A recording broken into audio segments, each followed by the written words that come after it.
Alrighty, good morning, all of my subscribers and folks out there who pay attention to all criminal justice issues. My name is Mike McCormick, and I am president of Advanced Criminology here in Owings Mills.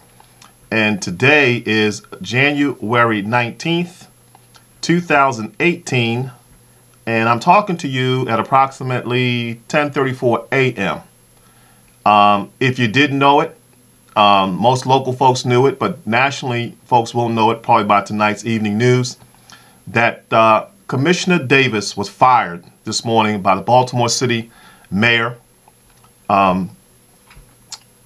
Ms. Pugh.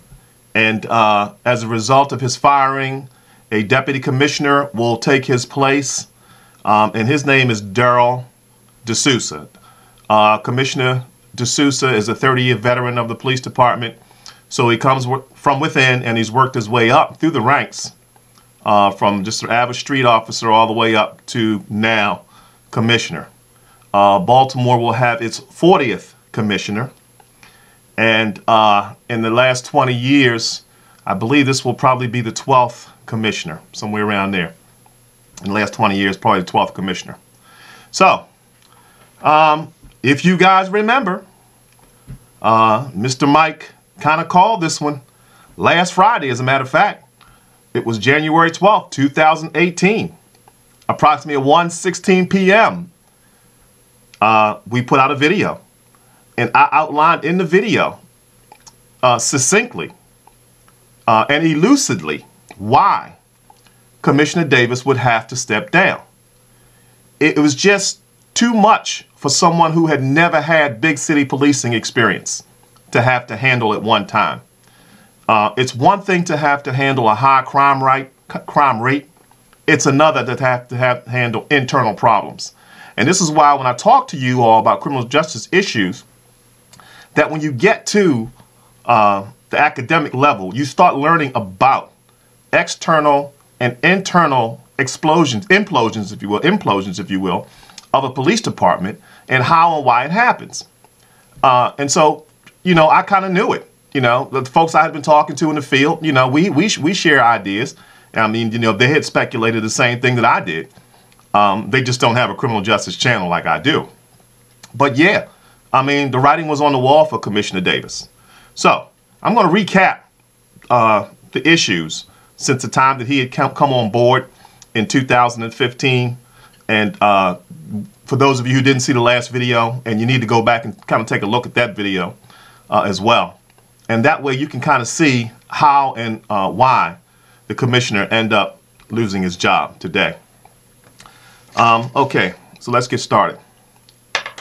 First and foremost, Baltimore had an overwhelming problem with the violent homicide rate, and it ranked high nationally for 3 years straight for a city this size and this small, of only 620,000 residents, compared to other cities that I had mentioned, you know, the LA, Chicago cities, and New York cities, who didn't even see nowhere near the kind of per capita murder rate.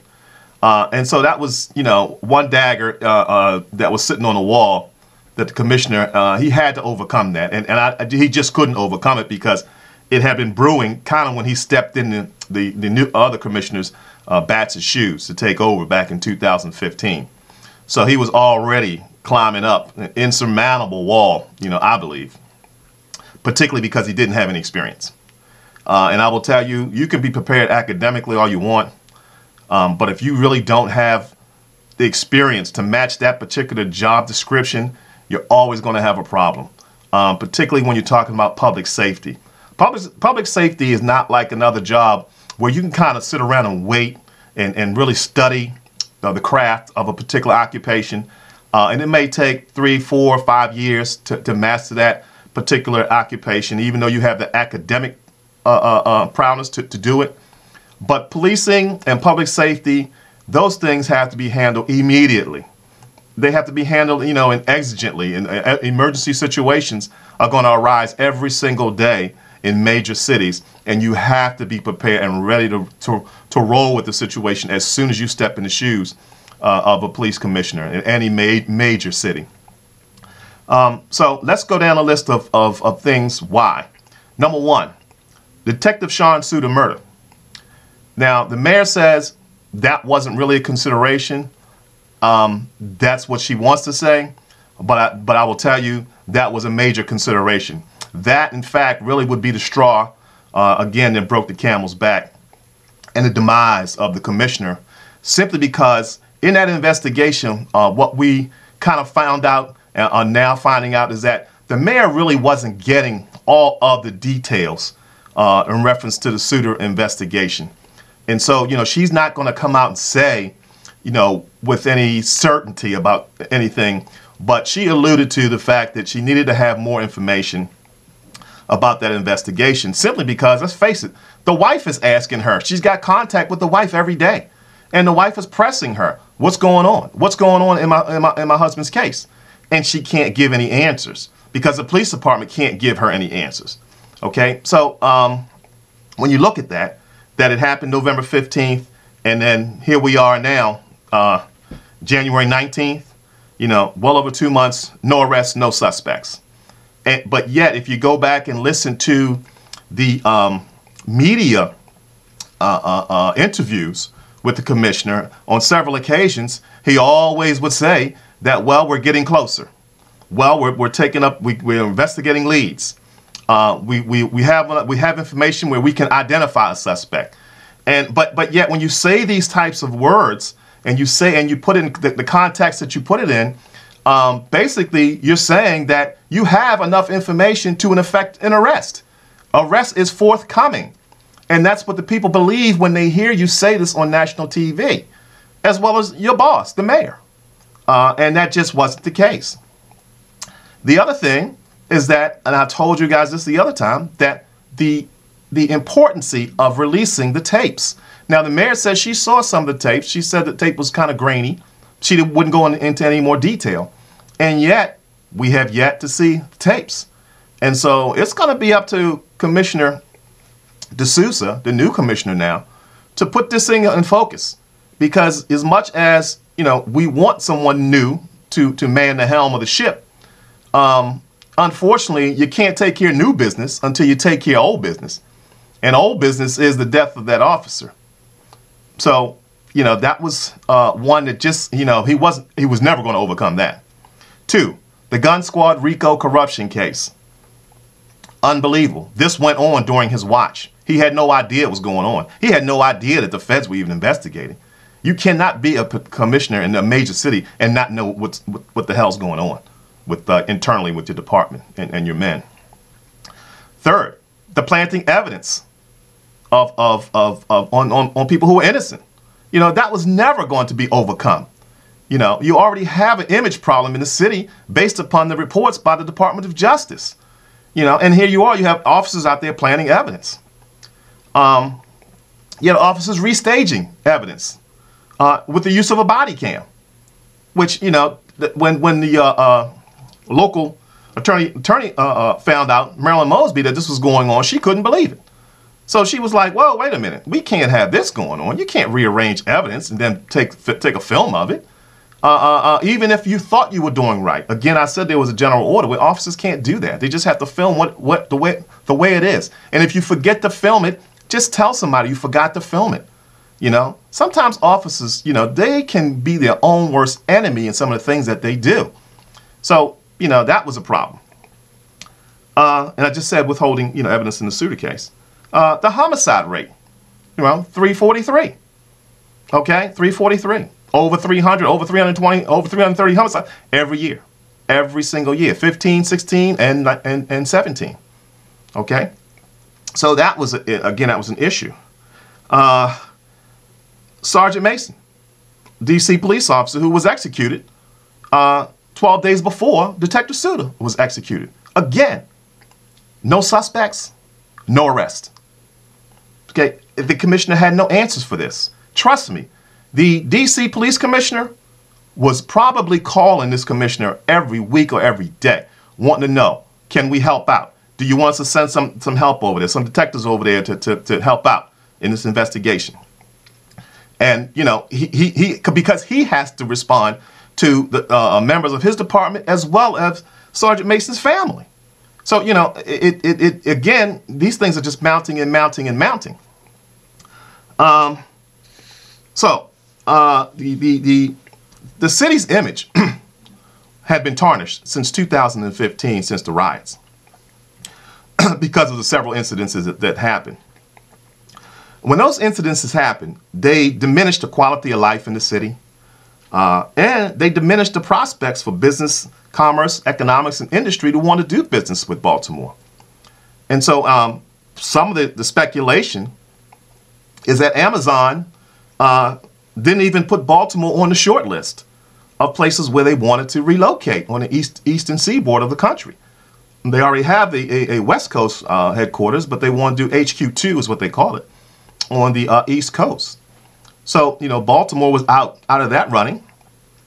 And even though you can name a number of reasons why companies want to do business in a certain state, certainly quality of life issues is one that they have to consider, because if they're going to hire 50,000 employees, these employees want to know, well, employers want to know that their employees, you know, will be safe.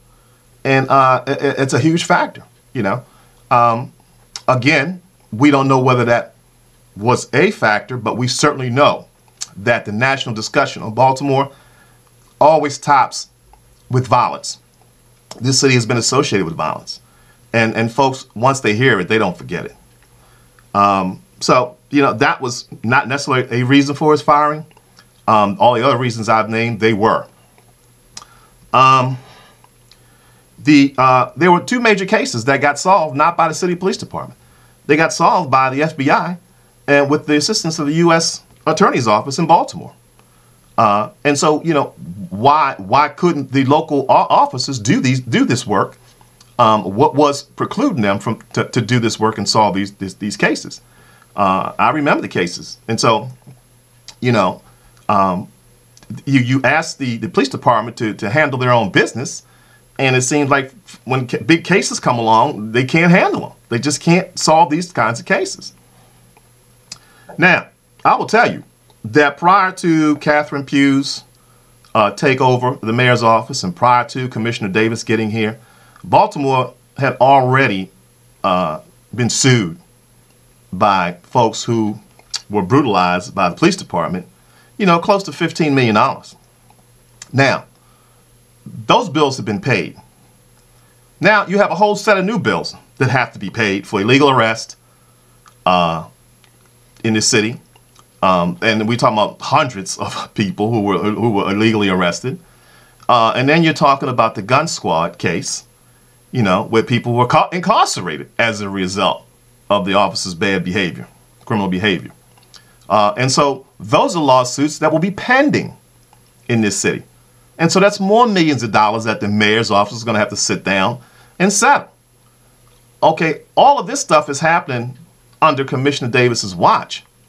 So when you collectively put all the items I just mentioned together, I will tell you, as I said before, other police commissioners have been fired for less.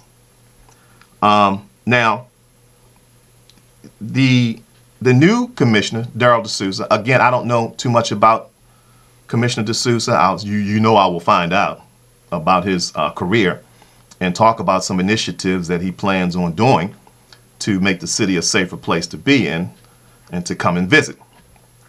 So I'm going to stop it here. I want to keep it short. But this is why you have to follow advanced criminology. We put the word advanced in front of criminology because we want to be in front of the news, so to speak, particularly when it comes to criminal justice issues. I just had one of my subscribers told me I was a savant, right? So I appreciate that, Wayne, but I'm not. What I did was just did the numbers. I added up everything. I looked at I was born and raised here in this city. I kind of know what the temperature is of this city and how things are done and how they should be done. And I kind of know what the mayor will tolerate and won't tolerate, certain mayors. And I know what the public will tolerate and won't tolerate. And again, it's a political position. And it's easier to get rid of a commissioner than it is 3,500 other people that work on the police department. So with that, I'll conclude. Appreciate your comments on this particular issue. I'll certainly will respond back. My name is Mike McCormick. Thank you very much for taking the time to view videos. And please, some of you, I need you to subscribe so we can keep it. We got to keep this show moving. So just click on the red button that you see on the right side of the screen, and we appreciate you supporting us. Thank you.